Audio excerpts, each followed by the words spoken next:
Welcome back to another Re-Education Experience podcast with me, your host. You get me all the time, Darren Langell.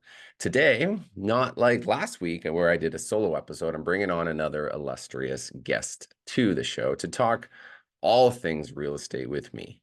I'm not going to tell you her name yet. She and I connected years ago when she was putting on her Buzz conference here in Calgary, pre-COVID, my home city, as you know, and it was a massive success. I remember it. I remember it. And it's always seems to be something that you see other agents around get really excited for whenever the word buzz comes into play. Now, she isn't just a conference founder, though. She and her husband, Wayne, they've been successful in their real estate career for a long time, 3 decades. And I know she's now parked her license because she's focusing more on this.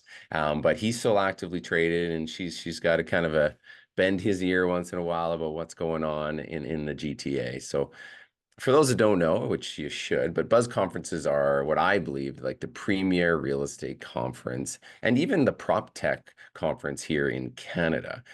She and her daughter, is it Isabella or Isabelle? Isabella. Isabella, they do it together, which I think is super cool. And we connected again just a few months ago because she brought Buzz back to Calgary for the first time since the pandemic, packed the room full of industry experts, got the who's who in our market on the stage and in attendance. It was really a pleasure to be a part of. She spins off also this digital Buzz magazine, which I think we'll talk about a little bit. And when I get a chance to read it, it's always packed with, again, industry leaders sharing their take on the industry, and it's super insightful. So please just give that a good read. So I guess without further ado, Virginia Munden, welcome to the show.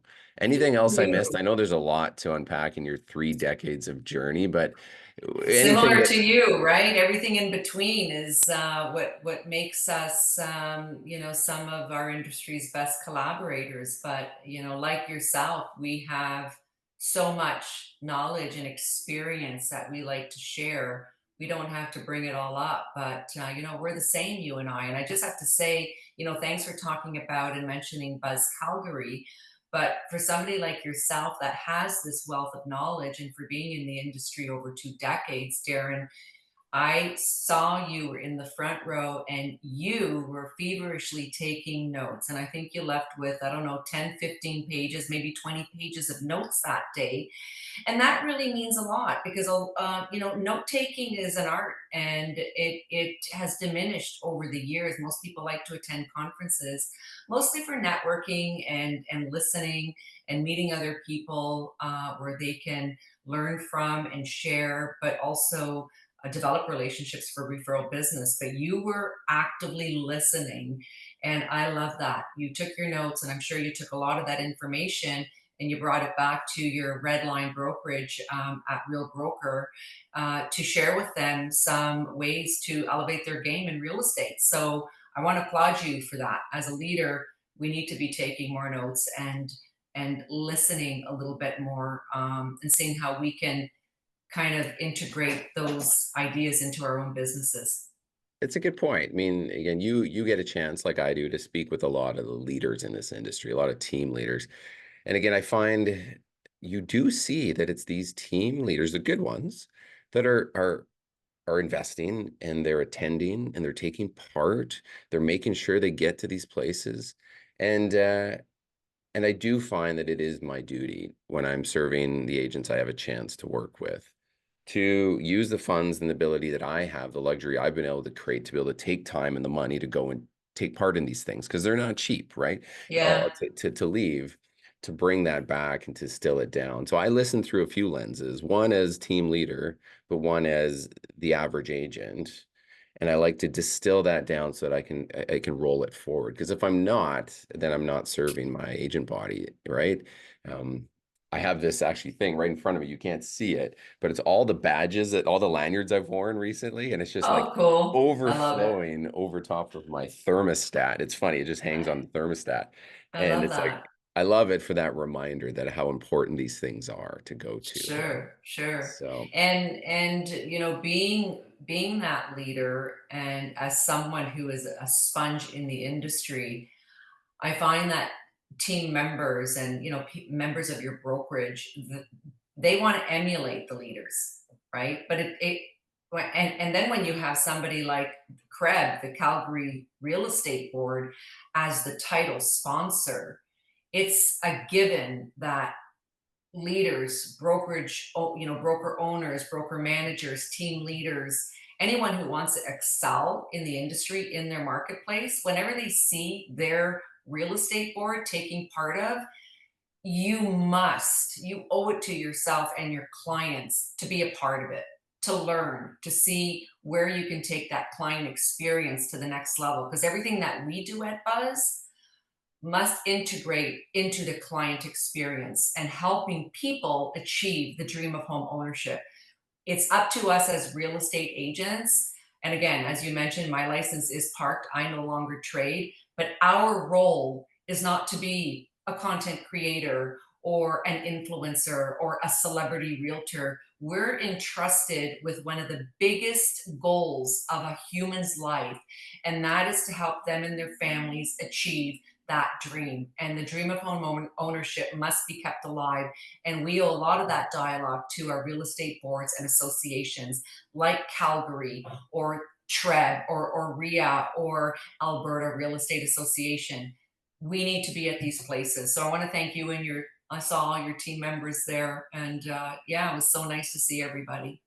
It is actually something, you bring that up.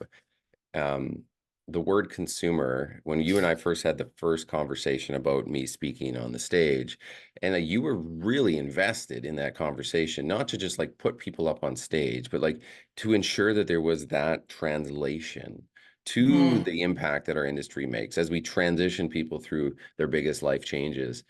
That you as the founder of Buzz, I remember that where it was like she wants the consumer to be protected, which again Mm. is different than a lot of the messaging you get when it is like conference land, right? So I Yes. thought that was a breath of fresh air. So yeah, Thank you. yeah. So one thing I want to start with, when you start and I've heard you speak a few times, you're one of those steady positive figures in Canadian real estate. Like positivity is We like there for try. you, right? And there's a lot of changes going on. There's a lot of, Sure. adjustments, especially your market, mine, maybe not as much right now. And as we know, if we look into the south, how many changes are happening south of the border. How do you Right. remain so positive right now with this? Like, why is that positivity so strong for you when there's doubt in a lot of people's minds into how the Yeah. industry is changing and evolving? That's a really great question. When I started in the industry almost, over 30 years ago, I'm 32 years. We didn't have resources like we have today, especially with the media so heavily invested in navigating the dialogue, Right. right? The media navigates our dialogue. And you have to pay close attention to the media. We can't just disregard it. But we didn't have social media or MLS or the computer or a mobile phone where we are, every day we have this device where we can communicate and invest in communicating with people. Um, we didn't have any of this. So our role was to be that trusted advisor, that positive influence to help the consumer um, navigate the intricacies of real estate. Now I find we're so bombarded with dialogue, and a lot of it is negative, right? Starting with the interest rates, lack of inventory, elevated, pricing in certain markets. That's great that we get this all thrown at us. And at the same time, I find that it changes daily. It doesn't change weekly or monthly. The dialogue changes daily. So, as real estate agents, we have to take this all in and we have to put a positive spin on it. So, if the rates are going up, yet we just took a small decrease, 0.25, what's the benefit of the consumer? Everybody was sharing that the rates went down, but nobody shared what does that actually mean for the customer. So instead of regurgitating media news and Bank of Canada news, what are the opportunities in your community on MLS or on your real estate board? What are the top 10 properties available for sale in every category, which properties have taken price reductions, which properties have been on the market longer than 30, 60, 90 days. And as your real estate agent, let me help you utilize this new interest rate, right? And let me help you negotiate a price on an existing property right now. Because I, as a customer, as a home buyer, I want to have a lower mortgage balance than a lower interest rate. That's Right. my opinion. Because that interest rate will go down eventually. I don't think we'll ever see pre-pandemic interest rates of 1.9 to 2.5%. I don't think we'll ever see those again. So my goal is to educate the consumer on, let's look at a price point and let's see if we can negotiate that for, say, 92 to 97% of list price. Because once upon a time, especially this newer agent that has gotten into the market over the last 1 to 5 years, they only know full price, 100% of list price, multiple offers, over asking from 20, 50, 100,000. I've seen properties even go up to $1 million over list price, right? But now we're in such a changing market that as your agent, I want to negotiate on behalf of buyers. I want to get you that property now between 92 and 97 or 98 of list price. I think buyers are going to win right now in this market. There's property sitting around. I'm not sure what the market is like in Calgary, but there's property sitting around right now in the GTA between 30, 120 to 200 days of list of their original list day price Right. or their original list date. So we can take advantage of that. There's people that want to sell. So we have to do that research. We have to communicate better with listing agents and ask those questions. We need to be asking more questions. What's your buyer looking for? It's been on the market, longer than 60, 90 days. I see you take a price reduction. I just, searched on Geo Warehouse. I see that they purchased the price close to what they have it listed at. What are their expectations? What are they expecting? We need to be better communicators. And that's the one thing I don't see agents doing enough of. Nobody's returning phone calls from what I hear. People are, paging agents to call them back. Nobody's calling back. And this even is up until yesterday. I spoke with an agent, very frustrated on how do we get agents to call us back. I have some serious questions about their listings, but nobody's calling back. What happened to communication, Darren? What happened to the art of real communication between a listing agent and a buyer's agent? Well, that's, I That's mean, what it's I'm a, that's what I'm struggling with right now. yeah, it sounds like a couple things to unpack there. The first one around this knee-jerk reaction to just react to the news and share it, right? Without putting any thought. And I think that even goes deeper because agents feel that there's just this constant need to be on social, to do this thing, to be the messenger, to just post quantity over quality half the time. Yeah. And they're getting caught up. And it's like, share this, share that, share this, share that, but never use their brain to slow down and use this incredible vehicle of social media to tell the correct story or one a more meaningful story or true context to their audience. um, I think is problem number one, right? We're Hmm. just like, it's just, I don't know why that is. I don't post for the sake of posting, but there was a moment that I used to. You know what I mean? It was like I just felt like I had to do it. And it was just Yeah. like, I guess I got to get something out there versus what I'm getting out there actually matters to somebody, right? It's not Right. just stroking my ego. And I think agents are caught up in that. And everybody, like, 1 to 5 years or, 25 to 20 years in the business, they're feeling the Sure. same thing, right? They're But they know, thinking, but they know how to navigate this changing market. It's that newer agent that I think needs to be re-educated or educated about what to do during these times, right? for sure. Yeah, it's an adjustment for a lot. The big body of my red line family kind of came up with us through 16, 17, 18, and 19. Like I have a big core from that crew. And they're my big established agents now. And they came through the dumpster dive of Calgary where we Yeah. were struggling and it was not easy. And they've had to learn in the difficult. And they're now thriving and doing as a result. But the newer ones, you're right. It is harder to get a sense for like what to do when it's not just um, all roses all the time. Now, your market's different than ours. Ours is kind of the place to be in North America when it comes to pace, days on market, sellers market territory. We're winning that game, in terms of realtors. So we're kind of right now the tide hasn't gone away, like maybe in your Yes. market where people are Hmm. left a little naked. Our agents kind of are getting masked by the market today. And I think Wow. time will tell in a few years, right? Um, Hmm.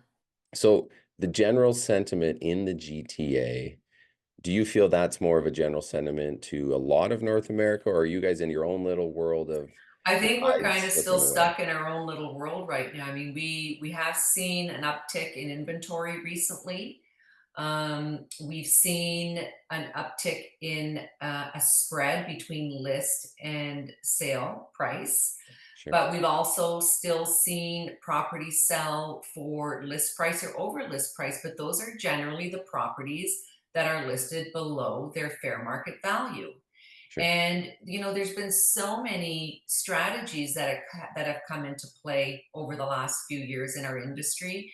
And listing below market value right now, I don't know if it's helping the consumer or hurting the consumer, because I've actually seen properties that have sold below what they should be selling for. What is their true market value? If something's worth 785 and you're listing it at 499 and it only gets 640, what service are you doing for the consumer, right?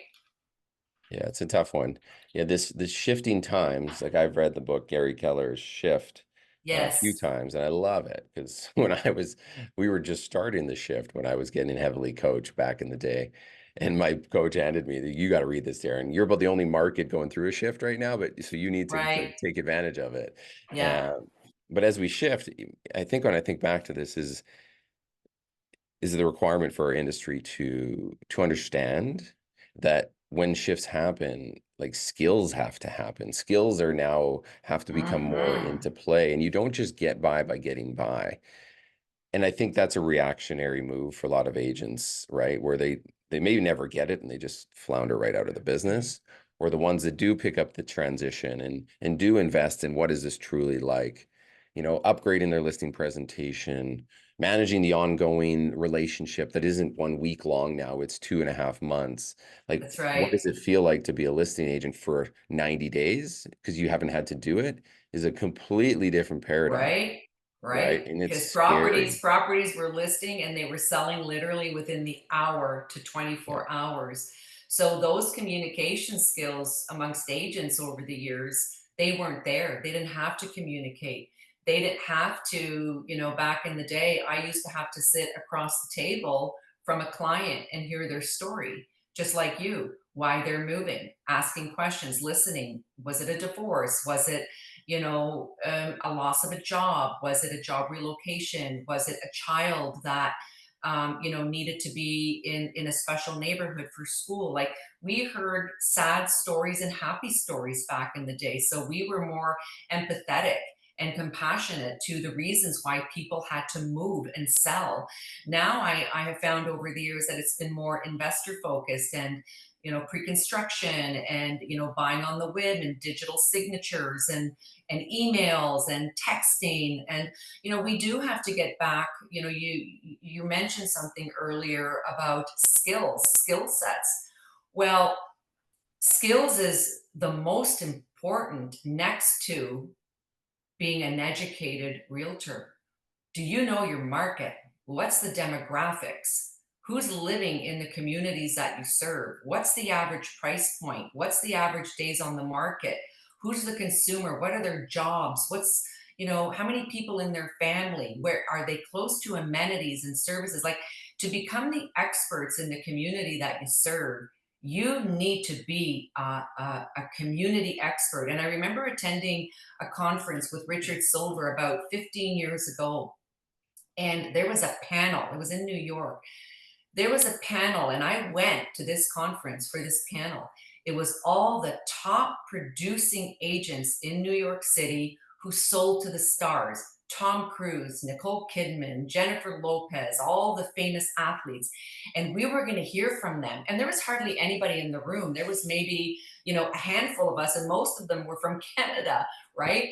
And they were answering questions. And I thought I was going to hear like just something totally extraordinary that I've never heard before. And each one of them, I think they were all in their like 60s, like mid 60s, and the number one reason to their success was market knowledge. Right. They need to be market experts. Who were their competitors? What were their competitors doing?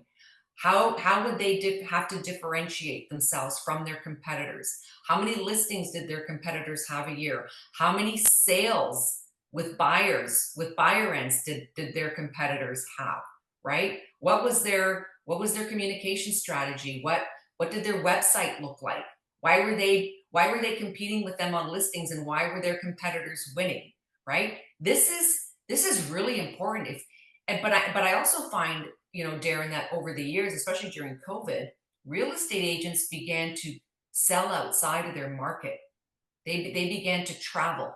They were traveling 1 to 2 hours. There were agents in the GTA that were selling in Ottawa or in the Right. Niagara region or in Right. Oakville. And Oakville, primarily right now, more than 50% of the listings here are not listed with Oakville agents. They're listed with agents from out of town.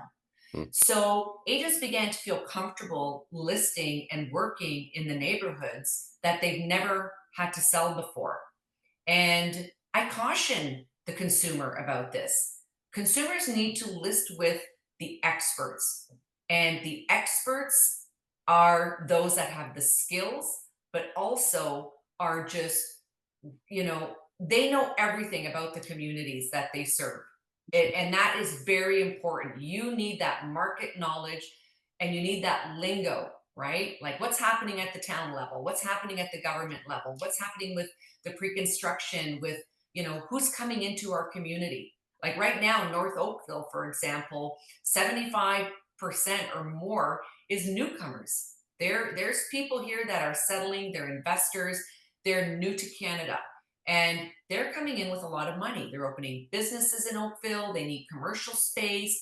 They're attending, all the great schools in the neighborhood. So we need to be so educated, even in the school district. Here in Ontario, I'm not sure if it's the same in Calgary, the FraserInstitute.org.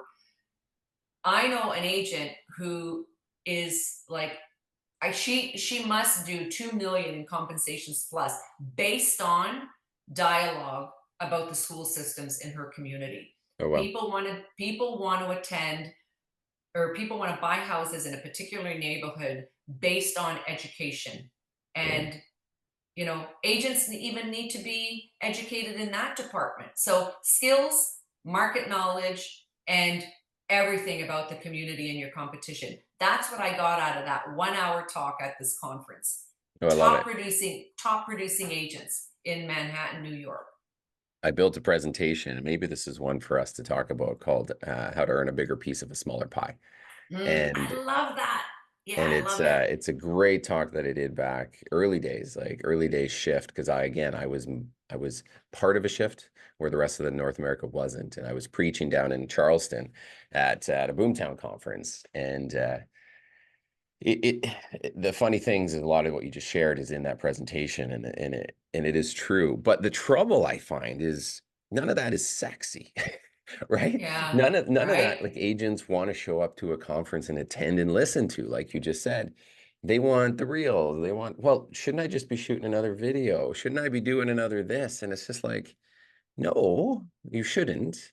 But how do we change the dialogue is like, what is a realtor? And things like, again, Netflix are not helping us right now, but it's like, what a good realtor does is, right, and what it takes to develop the skills, to learn the market knowledge, to be behind your community, be out in the community, is so much different than what a agent believes they should be doing by hitting the latest trended song or the latest cool, like, intro clip because they saw some other cool agent doing it.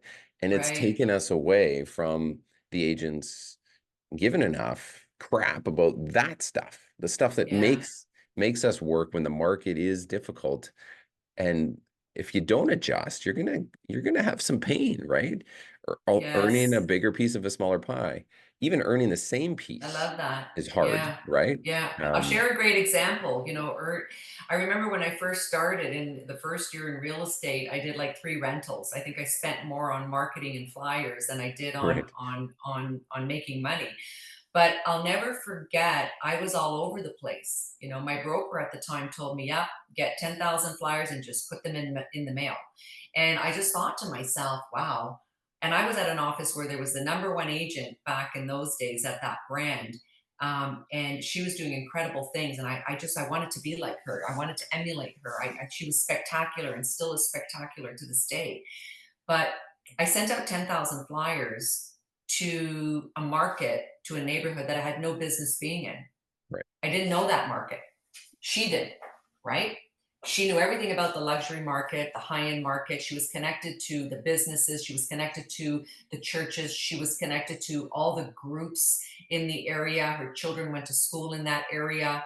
And she knew all the neighborhoods. She knew them all inside and out. Her signs were everywhere. So I sent 10,000 flyers out, and I was doing the math in my head. I'm like, wow, I'm going to follow the advice of my broker, and I'm going to do that. And I thought, wow, if I can even crack 1,000, this is going to be great.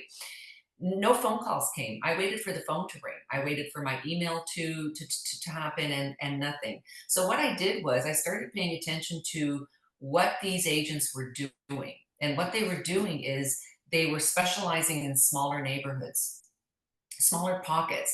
So I thought, you know what? Who am I? Who am I and what do I want to represent to the home owner, to the buyer? Why did I get in the business to begin with? I got in the business from a failed experience with my agent, and I wanted to make sure that people my age, right? I was under 30, I had 2 young children, and I wanted to help people not make bad mistakes in real estate. So I said, I'm going to focus on a very small neighborhood of townhomes, and they were newer townhomes. They're around, back in those days, $200,000, right? Those townhomes today are selling for over $1 million now. So I started focusing every week. I would create a flyer and I would print it at my office, black and white. I had no money left because I just spent a budget on 10,000 flyers that did nothing for me. So I had to become resourceful. I had to find a new solution now to get me back out there. And I would walk this neighborhood of 400 townhouses every single Monday until I cracked a client. And right. guess what? I did. And I worked it. And I had to work it so hard that sometimes I would do flyers in the rain, in the snow. But as long as if I saw somebody and it gave me an opportunity to even speak with them. They could be walking their kids in the stroller. They could be at the local park. They could be washing their car. They could be coming in with groceries. They were young families just like me. And guess what? After the second year of being in the business, I think out of that one development of 400 townhouses, because they knew me, Virginia Munden, I had 52 transactions and I became the top 5 agent in that office with the number one agent in all of Canada in that office. Oh, wow. So, Yeah, and I didn't spend any money because I didn't have any money. I blew it all on these 10,000 flyers. That was a lot of money back then. I didn't have a website. I didn't have a phone. I didn't have a fancy car, right. but I was present. I made sure I was present in a community that I wanted to help those young families protect the integrity and their quality of life. That's been the foundation of my business ever since, even at Buzz. Yeah. Well, it makes sense. It's like, it's so hard for some agents to do that, to niche down to something because they feel like they're going to put away other, like push away other opportunities. But then when you're spraying, like you did, spraying and praying, I call it, you're just like, Right? you're just, you're And it so, was next to a church too. It oh, was there you next to go. St. Dominic's Church. So whatever, if I drove by, I would like, please God, let me get a listing in this neighborhood this week. Totally. I guess, the word mastery comes up whenever I'm speaking with high performers, when I have a chance to just be in rooms that are much bigger. And you can tell the people in that room are trying to become masters of something, not just, what's the word, jack of all trades type of thing and masters of none. When they Right. speak, when they go, they're building this incredible mastery, whether it's a 400 townhome understanding, and I've done the same journey with a little community in my market called Yeah. University Heights. I took all the way up to 60% market share, right? Love And it. because I was the master of it, and there was nothing more powerful in my business ever than when I was that controlled of that community. Literally, Love I it. felt Virginia, I could be dropped into any community and I could take it over in North America. And I remember even like testing some people. I said, bring me to your market. Let me go do this with you I because you love get it. such skills. So I love it. And you can do that with social media too. Like if you could actually have an agent niche down their message and share it and who love and who are just like great and are more the influencer type or the creator type, but they were niched down to that mastery. Again, those are the ones crushing it when on social, right? Well, it depends because, and I really keep my eye on social too, but when I see more real estate agents engaged in the likes and the comments, I'm asking myself, who are you actually talking to? Because on social media, I found we were seeing more agent to agent communication.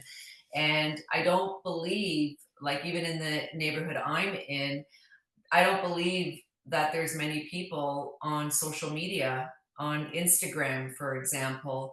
I believe some of them, most of them are on Facebook in my age demographic.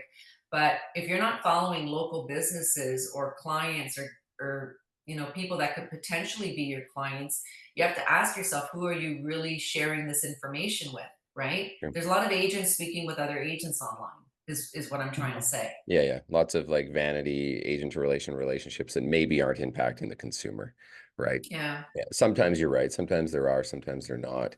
Um, Hmm. I had a question for you. So we talked GTA world and that shift. You came out west and spoke and dealt with us, and you had all the who's who of our market in that room. Um, Just um, fantastic.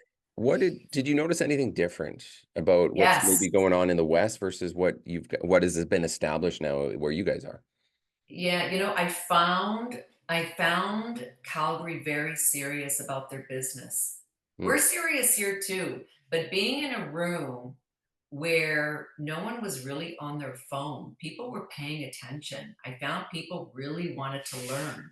And when you have a room filled with leaders like we do here in Toronto. I mean, we had you and Corinne Lyle and Cliff Stevenson and Nick Profeta and Kathy Third. I mean, we had so many incredible leaders represented by different brands. And they were all the very serious brands who dominate and have market share, right? And I just found that the communication was a little bit different. People were really serious about making 2024 their best year in real estate. I find that the Calgary market is a little stronger in what's transpiring with listings and buyers. Listen, there's a lot of people moving from the GTA to Calgary right now, Oh yeah. and or they're going to PEI or Halifax or Fredericton. This is what I'm hearing is they're getting more bang for their buck out that way. And that's why I think it would be wonderful to have some of these Calgary speakers at our event in January. And I know we've given you the invitation for September and January. I'm thinking January is going to be the really big one, because I think it is going to be a changing year. But I just found the dialogues and the conversation very serious, and I did take note that not a lot of people were on their phones. Hmm. They were listening, they were taking notes, people wanted to learn. Um, I didn't see a lot of that influencer style agent in the audience. I saw agents that are basically dominating their Right. markets at the Calgary event. They were all there. Yeah, yeah, no, I don't know if it's we have a 7,000 agent body. We have a pretty, we're And we not have 80,000 in right. Toronto, right? And then our marketplace is, 1.5-ish million, Greater Calgary area. And I do feel it's a very hyper competitive marketplace, but it's not so large that it's just like one drop can't create a ripple, right? So you can make impact here as a strong agent and really permeate and get real market share. And I do find it's the people in that room that own it, right? Yeah, I And they're agree. seeing it and they can pull it because it doesn't get diluted. We're kind of almost like that sweet spot of metro, competitive, on the currents, but of course we're cordial and we're out west and we're there to collaborate. So I mean, Yeah. that's good to hear. Yeah, I If I agree. had, But I also think your real estate board, we've got to give our boards right, some credit here. I think the leadership under Alan Tennant and, just engaging with everybody at the leadership level there, they're phenomenal people. And to have Anne Marie, dedicate her session to the economic update, that right. that shared with me just how serious the Calgary real estate industry in real estate is. And you guys need to be connecting more with your board leaders, because they are the ones who will help you even take your business to the next level by the end of 2024, leading into 2025 for sure. I had a question for you again because you're around this many. So teams have evolved a lot, right? They Teams, have. there were no teams back when you started, basically, There was right? one team and they had two people. Right. And now we have mega teams like mine and like Justin's and like these other groups across North America. And then we've got micro teams that are just crushing it. What do you see as the team landscape now? Is it, are you seeing this a good thing? Are you seeing this a negative thing? What's your general Yeah, sentiment about teams today? I think mega teams are actually the future. I think there's a lot of teams right now that have between 50 and 75 agents. Some of them are bigger than brokerages, so they really are mini brokerages. But you really do have to have that leadership that is brokerage level, right? It has to be it's a very serious um, mindset that you have to lead a team that large. And you have to have systems and processes in place like you do with your training, which I'd like to learn a little bit more about in this call as well. If we can, just talk about that after this. But I think mega teams are the future right now. I see more and more people recruiting. I had an opportunity to visit a mega team um, here last week at their meeting, and I was blown away by their meeting and their location for an actual team. I've never seen anything like that in my 32 years. I thought, wow, like you should be an actual brokerage, not just a team. And it was an all day training, and it was a mandatory training. It was a serious training. Mm, And what I loved about it, which I've never seen before either, is that the morning session ended with a gratitude kind of square, where this foam box was thrown from agent to agent, and each agent had to share what they were grateful for. And all the agents were talking about being grateful for their training and their ongoing support by the leadership level of that mega team. It was really friggin' special. Then they broke for lunch, and the afternoon was dedicated to an even more serious training. And it was interesting enough because after driving around this neighborhood while we were there, their signs were everywhere. right. Their brokerage signs were everywhere, and I was just totally blown away. So if you are a team leader of a mega team, you've got to start shifting your mindset of getting that serious team leader mentality training.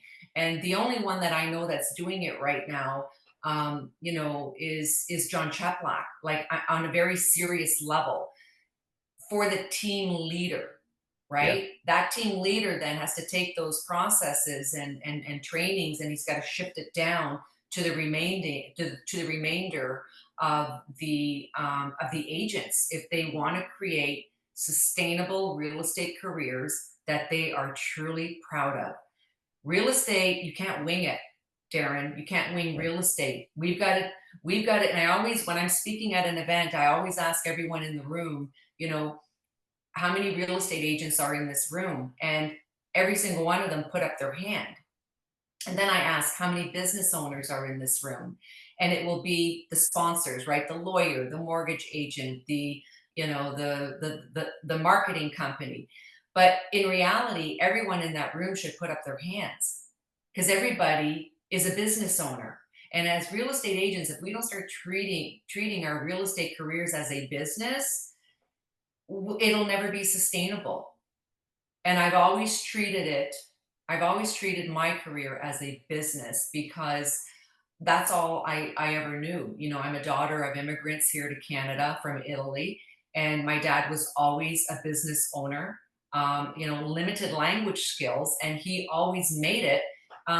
You know, he's always made himself successful through the power of real estate. You know, he was an avid investor and still is to this, you know, to this day in his late 80s.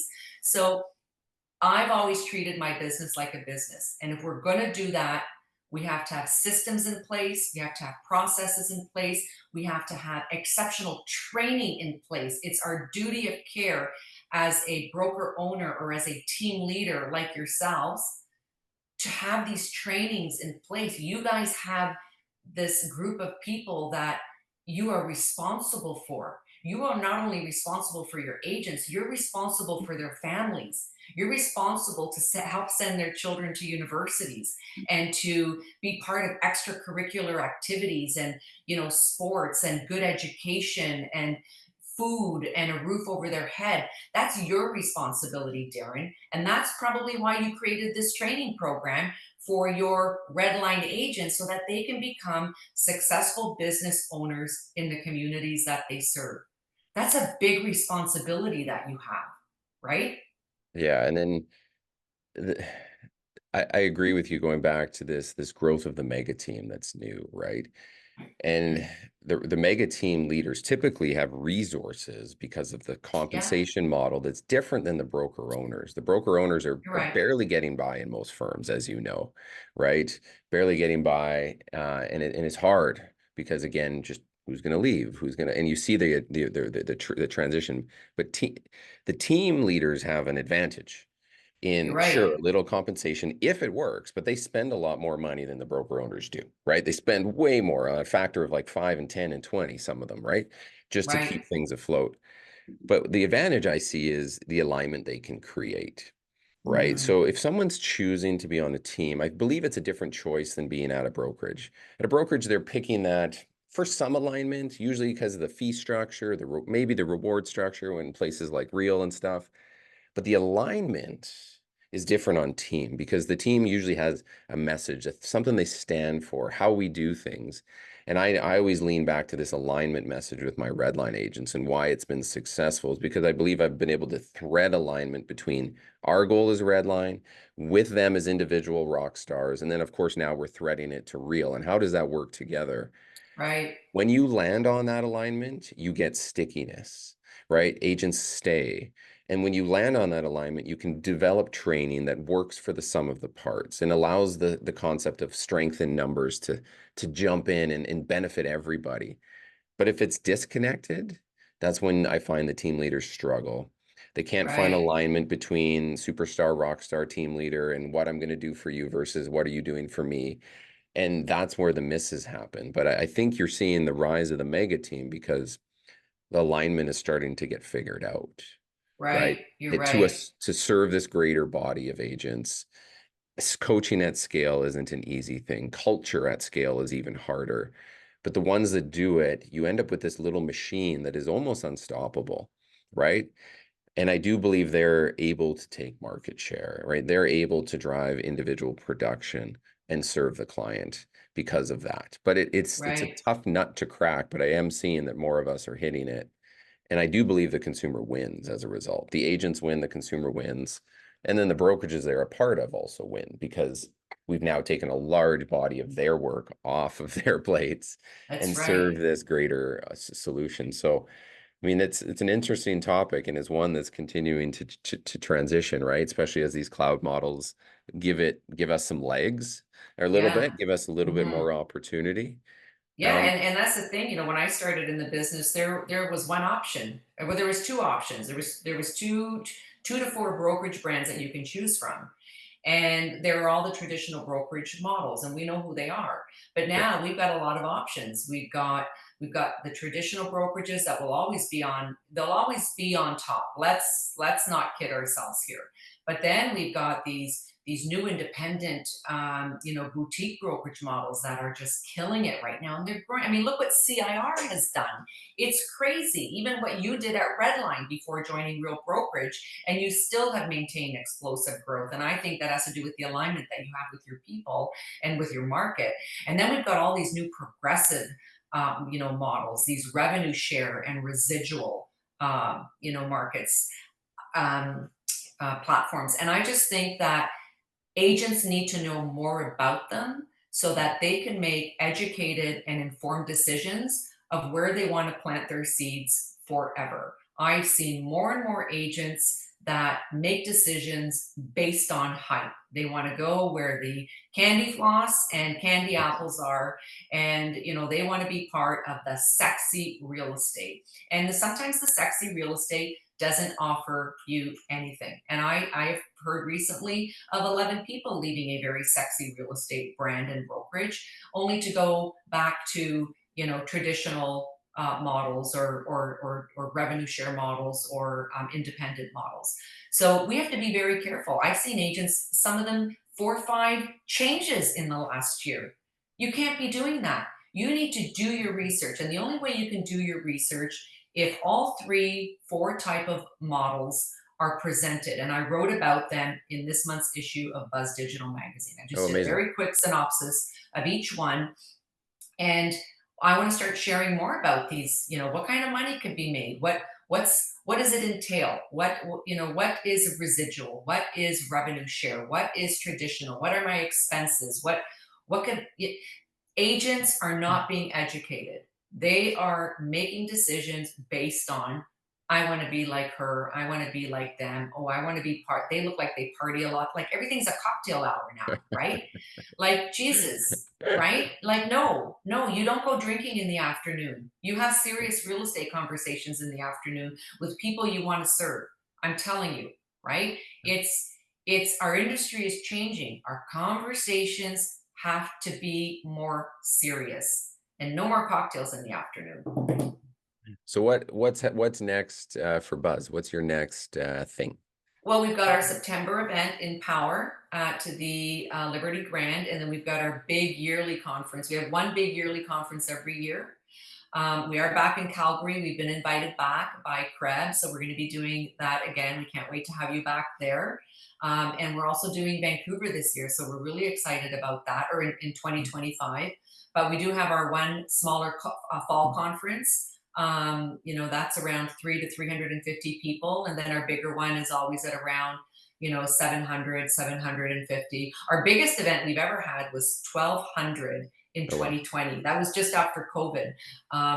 But those numbers have definitely gone down after COVID, when people started to feel a little more comfortable about staying put and just doing their own things. But yeah, we've got our fall event on September 26th. Amazing. And that's in where? Which market? That's in Toronto. That's Right in back at Toronto. the Liberty Grand, but in a smaller room. It's in the Renaissance room this time. And we love Liberty Grand. The reason why we host it at this iconic building is there's history there. It's a building that is the foundation is based on its history. It's an old government building. It takes a lot of funding and time and care to maintain the integrity of this building, no different than what we do in our own business. So sometimes I like for people to see that, kind of correlation of why we host our events there, is to build a legacy building like the Liberty Grand I love it. requires special care. And it's no different in real estate. But listen, let's talk about this training that you've got. I want to know more about that. We Well, need to we need to bring it to Buzz. we've gone full circle on all of this, right? Because we've been running this for since 2017, really heavy, and we've gone Yeah, as hard as weekly train again. So as you know, I don't run a quote unquote team where it's mandatory attendance, right? Our model's different. The splits are leaner. But what happens is the best agents still come to everything because they're the ones that they understand it. right. Even though it's not mandatory, they're the ones that are showing up on my top 10. They're the ones that are showing up on Real's top 25 for Canada. It's these agents that are showing up to this stuff. So it's not And mandatory. congratulations! I saw you as number one for your team. most recently. So congratulations Yeah, on that. we've again incredibly blessed. We have a strong agent body doing great things. The coolest thing for me though is we've had a quarter where seven of the top 25 in Canada individuals made the top 25. That Amazing. to me is the biggest thing that speaks. You know, we know the strength of our numbers are always going to keep us pretty high up on that list, right? But Yeah. like when we see our individuals doing it, it shows a whole different level that I don't think most teams pull off, right? And So how many agents on your team at Redline? we're about 95 right now. Wow, that's Yeah. amazing. Yeah, Yeah. very, So, and we very have a cool. body, you know, we have probably 15 agents that are under a year in the business. So we give a different level of training to them. And my partner, Brett, speaks from the broker, kind of takes them from course onward and goes deeper where, you know, of course, brokers don't have time for that level of stuff anymore. And then I train the major sales strategy direction for them. So I again, love that. we meet once per month in person with video, with photographers, and we do a 2.5 hour, we call it mini thrive, not survive. Fantastic. And it's a big one. And then they network after and we bring in food and stuff like that. So it's a full deal. And then we'll do every quarter, I roll out a different training regiment. So for summers, it's really light because herding Right. agents in the summer is Sure. near impossible. But Sure. September to Christmas, I go hard and I'm pedal down I and I'm love building it. all that training out in the summers. And that's what I do is I prepare. And then September to December, Preparation. we go, right? So that's kind of what we do. So every quarter will be different at Redline. Um, but again, I hold a lot of responsibility to that training and to sometimes just slow them down so that they can speed up. Not always throw them Mm, something new and fresh because they don't need it. Most of the times it's just going to distract them. So this time I'm stripping down a lot of our training. And I think leaders don't do this enough. They're always looking for something more mm, and mm. instead of just going deeper on within. And that's what my September to Yeah, December session. I'm calling it raising the red line sea level, right? love And it. so I just want that entire foundation of us to grow. So I mean, that's my methodology around it. I Um, love that. And I yeah, love that you've been pretty consistent with it since I've known you. You've always been into that training. You have a passion for it. And I love that you've got a separate program for your newer recruits. I think that's important. You know, we talk about investing in your business, and I remember when, when we were started, or when we started in the industry, it was constant investment. Whether it was pulling a full page out in the local real estate right, section of the local newspaper, that was $3,000 every Wednesday, right? For a full page ad, or the real estate book, or creating brochures, or flyers, or business cards, investing in coaching, whether it was Richard Robbins, or back in the day Tom Ferry, who's still quite prominent, very consistent. oh yeah, But I find right now agents are not investing. They're really thinking they can wing real estate by being a social media star. And, yeah, social media costs nothing. But if you're in real estate and all you have is a social media account, get out of the business. There's agents who have gotten into the business over the last 5 years and they don't have a website. They don't have a LinkedIn page, but they've got an Instagram page. Instagram isn't going to save you, right? The consumer wants more. They want serious contenders. You look at some of the top, and I have access to all this data, the right, top 100 agents in real estate, and primarily let's look at the top three across all brands. They have invested in the engine of their right, business. And Justin Havry spoke about that at Calgary, and even at Buzz in February. You need a website. You need to be investing in making sure that your website is running smoothly and it's got all the information in there for buyers, for sellers, your listings, your solds, your testimonials, right. your interactive links. You need that power. You're not going to wing real estate with an Instagram page. You're just not. I've got a talk that I'm building for a September event that I'm down in Nashville for. And it is again, Nice. it's in that vein.